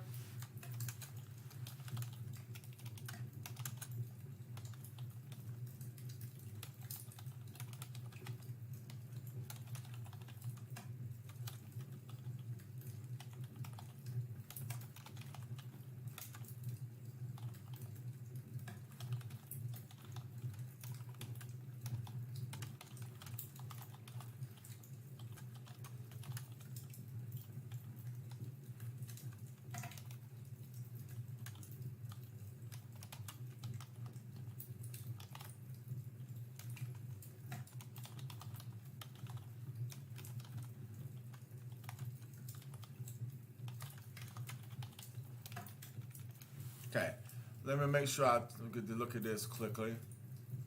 There we go. So the 50s high school sweetheart relationships don't prepare you for the 2020s relationships and marriage success. I want to make sure I state this here, 1 hour and 32 minutes. I love that she said that she only dated her high school sweetheart. And a lot of people did in the 50s, married their high school sweetheart.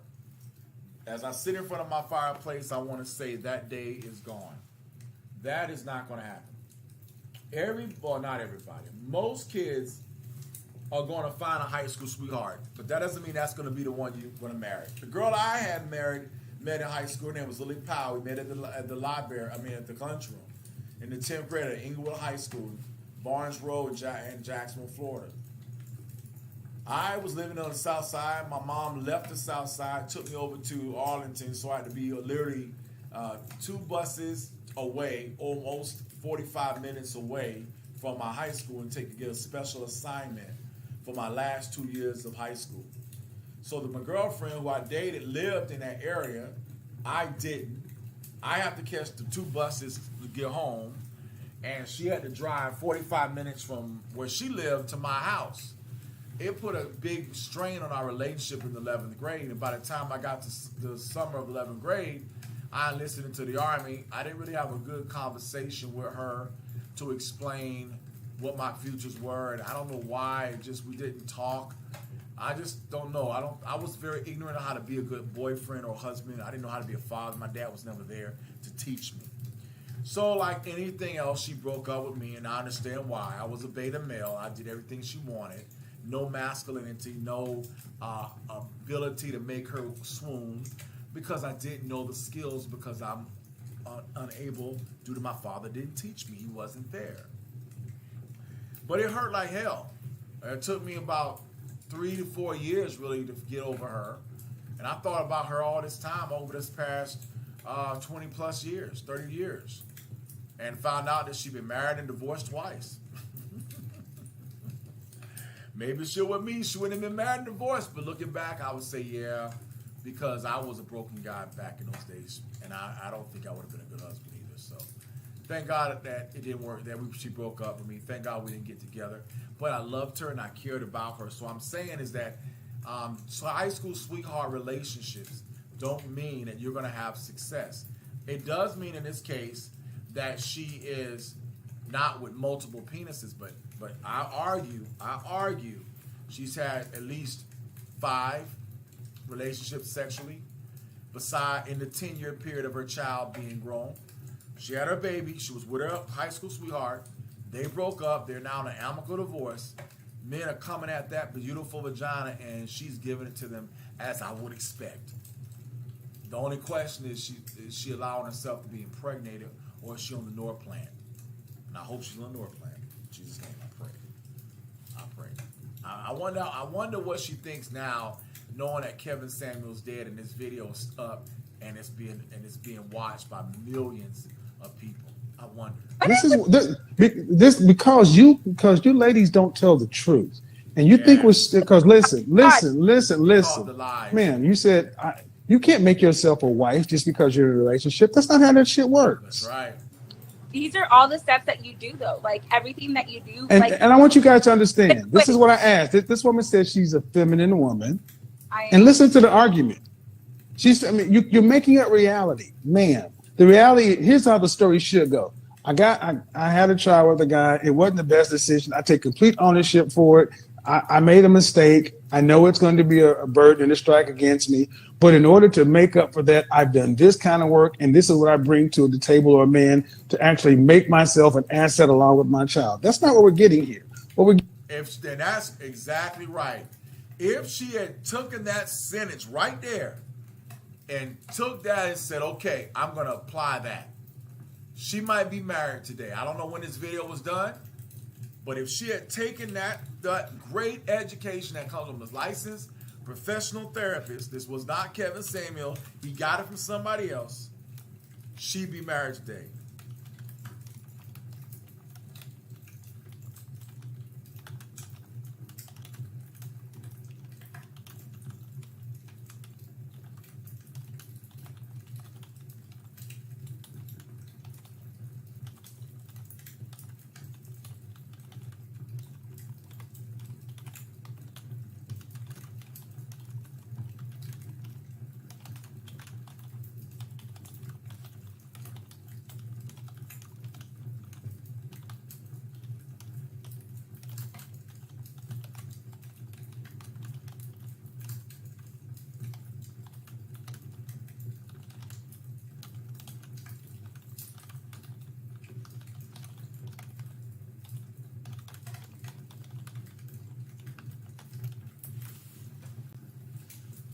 That's right. I applaud that. But it's about to give us. Hey, listen, I got all that from the first few minutes, and we only, how many minutes into it? 7, and we got a lot more to go, guys.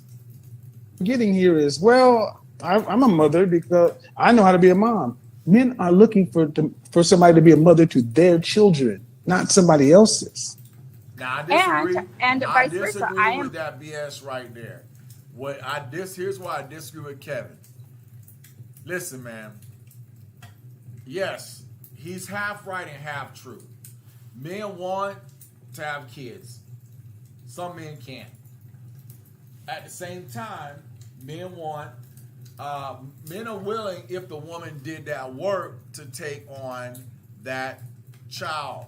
But it's got to be relationship between the ex, and if it is a crappy relationship between that woman and her ex, or that man is gone, that's a negative for them. Look at Tyree Nichols. I just watched a video earlier about Tyree Nichols, and this is what a guy said. And we don't know if this is true. Tyree Nichols' dad, we don't know where he's at. Okay? You would expect, as the whole world knows about Tyree Nichols' dad would be at that funeral. Do you know who came to that funeral in Memphis? Tyree's stepdad.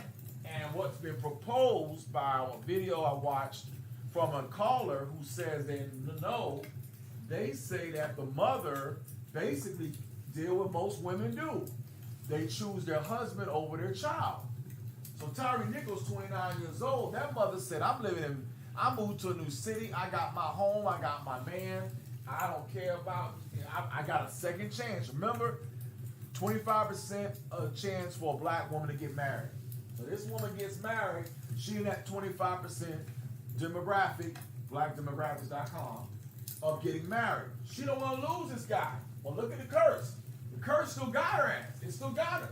And we find out that the mother, they say, is more concerned about the money and the wealth she gonna get from her son's death than her son.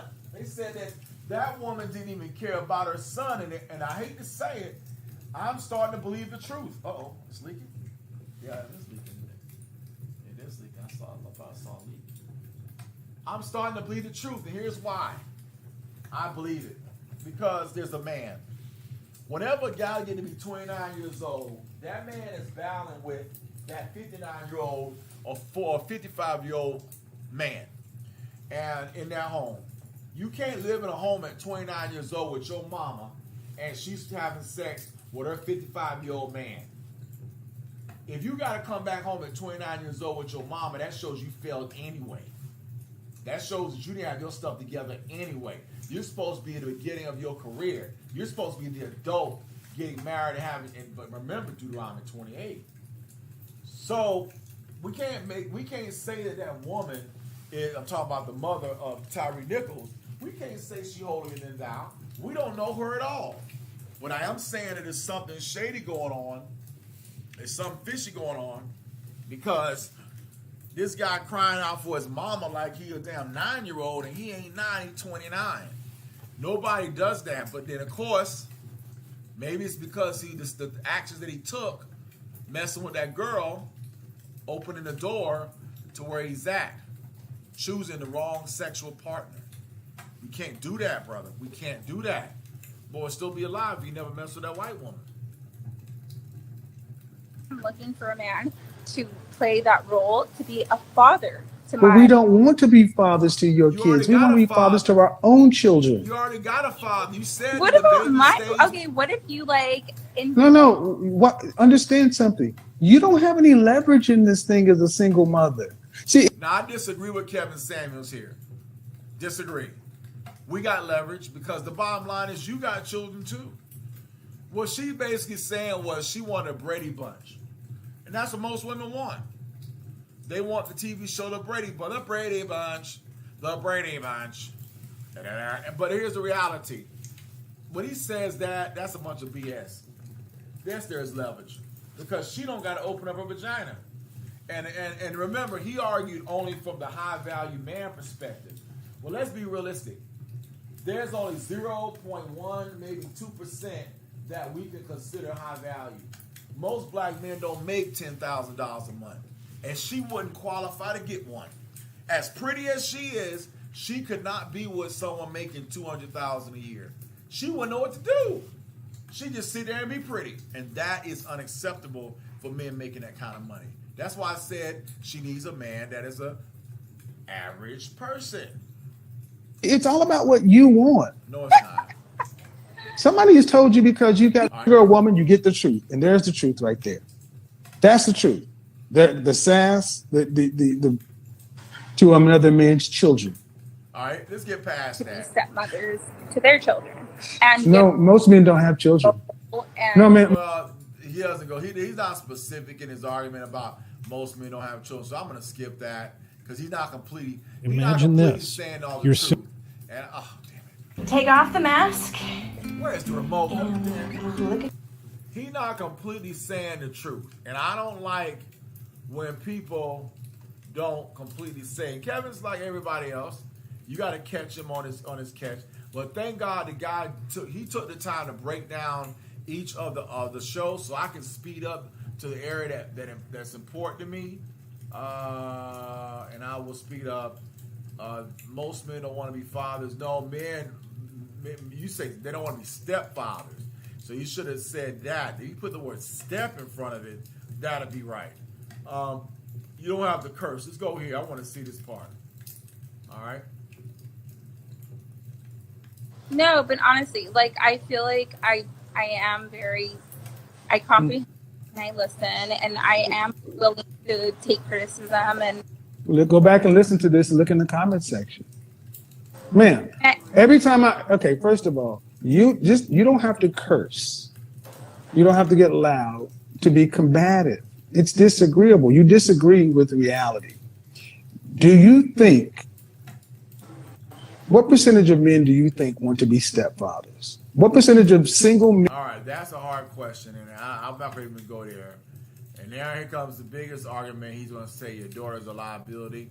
And the reason why I know where he's going with that is the daughter is going to grow up hating dad because dad and mom ain't together. That's number one. Then number two, dad is going to be there. You already said the guy was paying child support. That is amicable. You can't leave and go to another state without getting him involved. You know, he's going to want to be there for his daughter. And if he's a good father, he's going to want to be there for his daughter. And it seems like the guy could be all right. So now as the guy that dates her, I got to stay in this city. We got to die in this city. Well, that's a hard thing for some guys. Some guys are like, I don't want to be here. This is not my home. So this is where it hurts a lot of women. It's like the whole argument Kevin used to say, give your child to your ex and marry and move on. And women are like, no, I'm not doing that. I love my baby. I get it. That dynamic of a family-oriented household where she can have, a male figure. And in order to do that, a man has to agree to it. And Right. men will. And men will. So let's get back here. This is the most replayed right here. Now, and I think they said most people replayed this section out of all the video. And I love what YouTube now got. They find the section most people replayed and they give you a little signal. And you go right to that big point. So here we go. The most replayed section. Here we go. And I really wish I would. I invested a lot of my life into that, and I really wish it would have worked out that way. But Well, but see, the issue is, if you didn't have the child, it wouldn't be such an issue. But it's the child. Kevin fucking Samuels. Kevin fucking Samuels? No. Yeah. I heard what you said. Yeah, what she said. That what she said. She said it and she got caught. She got caught. She got caught. She said Kevin F. Samuels. And he's like, Kevin F. Samuels. And he's like, no. Oh my God. Yeah, now she's like, oh my God. He just heard all that. And it's 12 minutes and he got all that. But notice what I said earlier. She's got ashamed. That shows you that she has a conscience, even though she's also a woman that's messed up. Like I said, she has a chance, but I'm looking past her whiteness. God help me look past her whiteness. He's so raw. Is that your friend? No, he's nice. He's very. No, Yes. And then I told her how it is. Okay. You don't listen. That's the whole thing. Well, thank you. Your friends. She's You- worse. She's bad. She's real bad. Well, there you go. Right.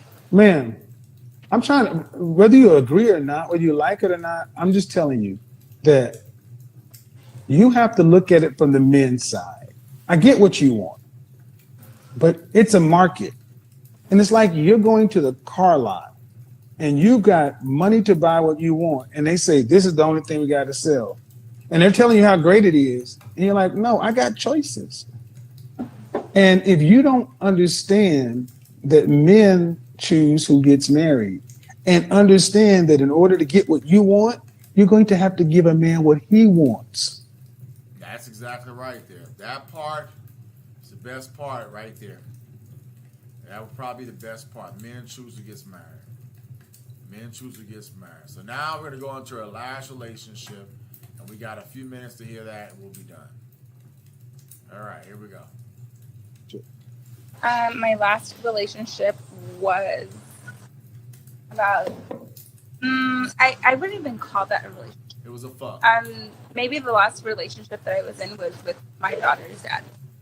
And when did you guys break up? We broke up 2018. Mm-hmm. So he was your only relationship, really? Seriously and committed, yeah. Mm-hmm. So, in other words, you have a child for a man that you didn't marry. He's imprinted on you because he's been the man you've been with most of your adult life. Yep. So another man's coming along, ma'am, you're not really a fit for anybody but him. Not true. Not true. She can change. And this what Kevin Samuel said is wrong, and I disagree with this part right here. It will take time, but God can remove the imprinting of another man from a woman. So let me put that into the point, and we'll just talk about that. I believe God can do that, and I've experienced it myself. God, word through years, can remove the sexual imprinting of a previous relationship from a person, but it takes hard work and prayer and support.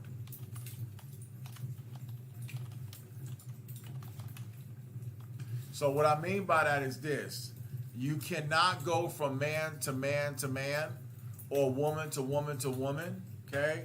You must, I repeat, you must take the time to really go and do the work. You must do the tears and pain for work to understand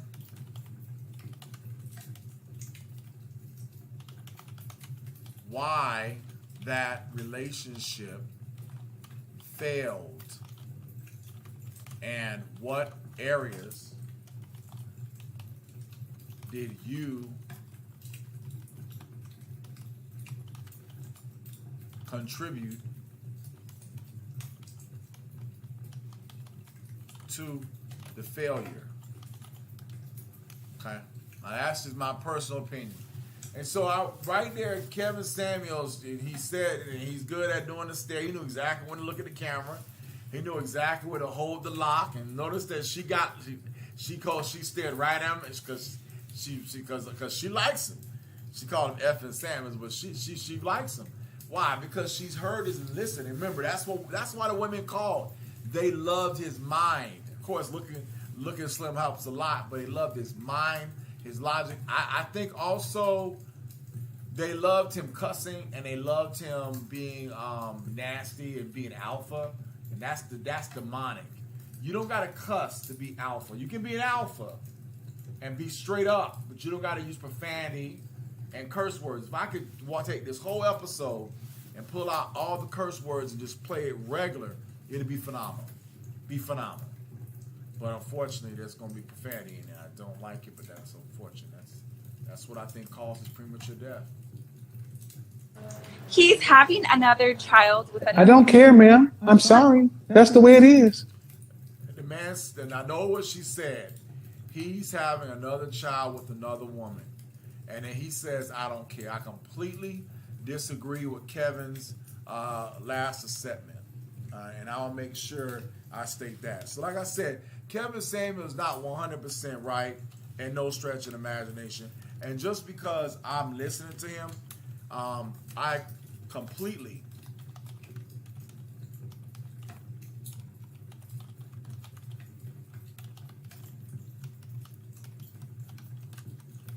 and he's dead now, so that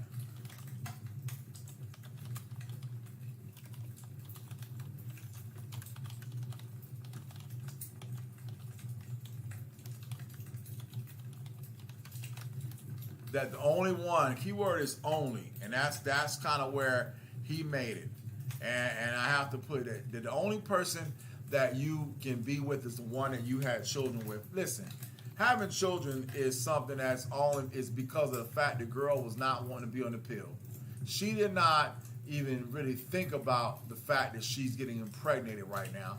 What she thought about was, and it should be I completely, L-Y, completely.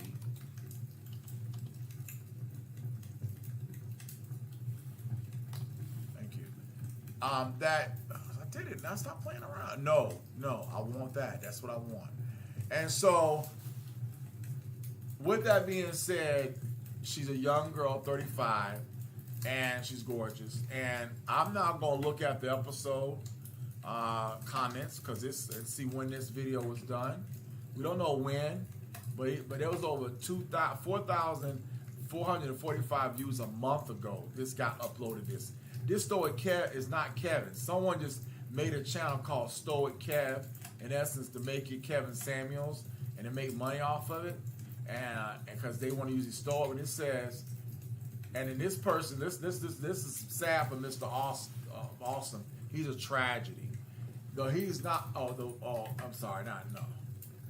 He's not a tragedy. I thought he was. I thought he was attacking Kevin. He says the worst public figure lost in 2022.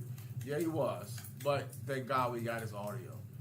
He says she had me in the first half. I'm not going to lie, but as soon as I heard was raised a traditional and a career woman, then in the same sentence, I knew it was over. Yeah, you can't be traditional and career. They don't make sense. You can tell this girl had a hell of a time when she was younger. Really? A hell of a time. All that dyed hair, giggly smile, looking all cute. Everything was fun for her at the time, and it probably is still for her. Man, I feel bad for that kid. What's going on with people these days bringing kids to this world being totally unprepared? So she said the hair is dyed. So that's dyed hair. And the giggly personality. She said she's faking. So he's saying that it's all fake. And she could be faking.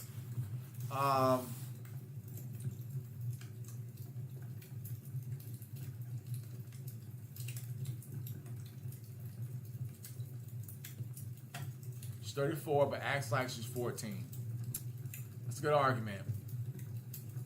How is a fiance so toxic and abusive and the cops are called, yet he sees the daughter for visitation, everything else is fine? That's what I said earlier. That's exactly right. There's just no way. And that's the reality. She's not telling the truth. This is the perfect example of pretty privilege. Yes, she's right. Sadly, she's finding out that pretty privilege has an expiration date. And it does. That's exactly the point, brother. See, that type of girl is the kind of girl that most of us guys couldn't get. She's the kind of girl that in high school most average guys like us couldn't get. We look at her, we dream for that. But we want to get it.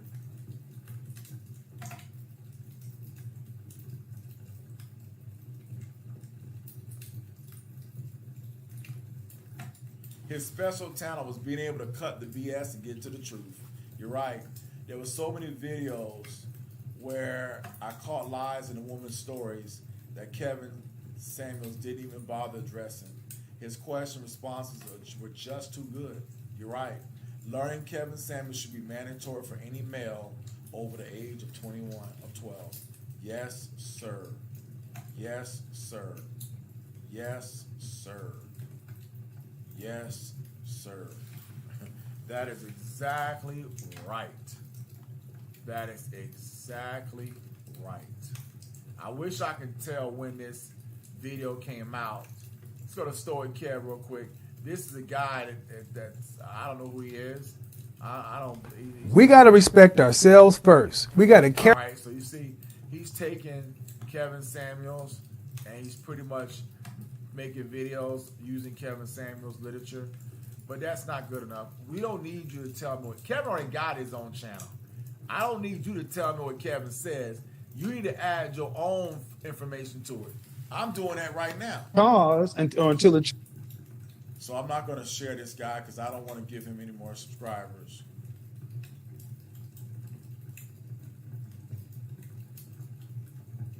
But I'm now going to stop this and say I think we've come to a point.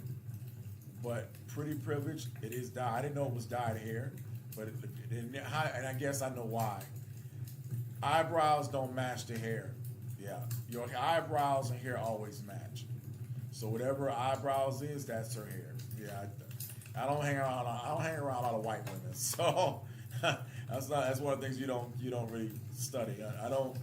None of the black girls I dated or white girls I dated did a lot of dyes. I was not into women. I never dated blondes. I don't ever think I ever dated a blonde. I just only dated brunettes. Black brunettes or white brunettes, they were like, that's the way it was, and that's what I'm attracted to, and that's the way the game is played. Let's see. Look at this, I love this line. Anybody knows how Kevin is truly good at was a good heart? Yeah, he was, I do. I noticed it, that's why I'm doing these blogs.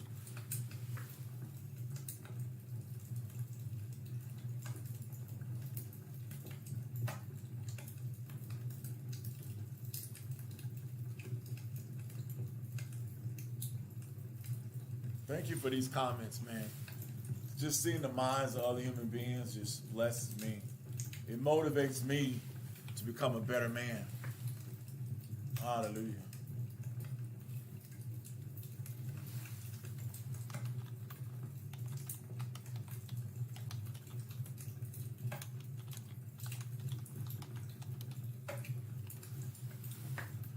Thank you, brother. Yeah, I know. I was hooked on it too, boss. I was hooked on it too, boss.